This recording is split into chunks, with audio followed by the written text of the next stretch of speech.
বন্ধুরা, আজকে আমি আপনাদের শোনাব একজন এবাদতকারীর গল্প, যে জঙ্গলে নামাজ পড়লে বাঘ এসে পাহারা দিত।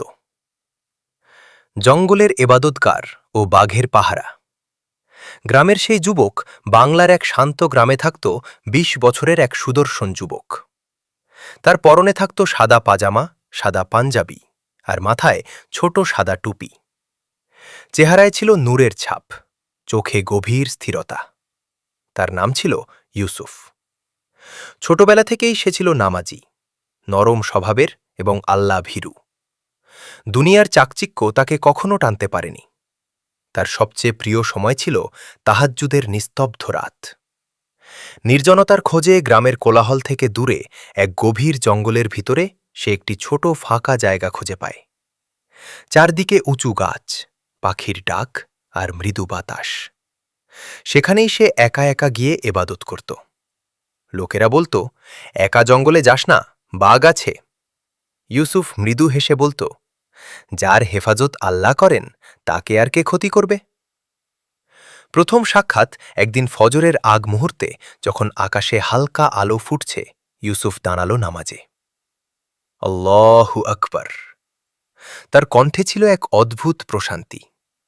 ঠিক তখনই ঝোপের ভিতর থেকে একটি বিশাল বাঘ বেরিয়ে এলো। চোখ দুটো জ্বলজ্বল করছে, পায়ের শব্দ ভারী। কিন্তু আশ্চর্যের বিষয়, বাঘটি আক্রমণ করল না। সে কিছুটা দূরে গিয়ে বসে রইল। অদ্ভুত পাহারা। ইউসুফ নামাজ পড়ছিল, তার চোখে ছিল খুশু খুজু। সে কিছুই টের পেল না, কিন্তু বাঘটি চারদিকে তাকিয়ে যেন পাহারা দিচ্ছিল। কোনো হিংস্র শব্দ হলেই সে দাঁত বের করে গর্জন করত। নামাজ শেষে ইউসুফ চোখ খুলে দেখে দূরে বাঘ বসে আছে। তার চোখে ভয় নয়, বরং বিস্ময়। সে আস্তে বলল, হে আল্লাহ, এটা তোমার কুদরত। বিশ্বাসের শক্তি। পরদিনও একই ঘটনা ঘটল। ইউসুফ দাঁড়ালেই বাঘ এসে বসে। গ্রামের এক কাঠুরে দূর থেকে এই দৃশ্য দেখে আতঙ্কিত হয়ে পড়ে। সে দৌড়ে গ্রামে গিয়ে বলল, ওই ছেলেটার পাশে বাঘ বসে থাকে। লোকেরা বিশ্বাস করল না। সত্যপ্রকাশ একদিন কয়েকজন গ্রামবাসী লুকিয়ে দেখার সিদ্ধান্ত নিল। ফজরের আগে তারা গাছের আড়ালে দাঁড়িয়ে রইল।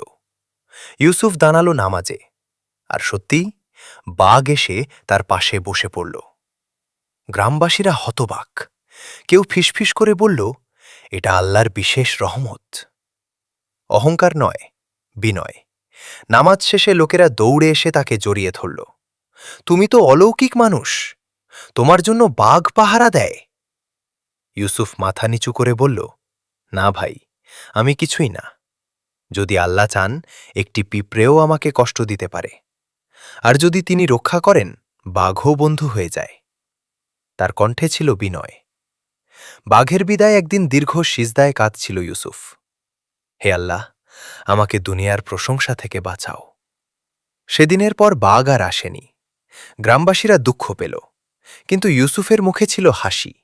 সে বলল, আমার প্রয়োজন বাঘ নয়, আমার প্রয়োজন আল্লাহর সন্তুষ্টি। পরিবর্তনের ঢেউ। এই ঘটনার পর পুরো গ্রাম বদলে গেল। যারা নামাজ পড়ত না, তারা নামাজ শুরু করল। যারা অন্যায় করত, তারা তওবা করল। গল্পটি ভালো লাগলে সাবস্ক্রাইব করে দিবেন।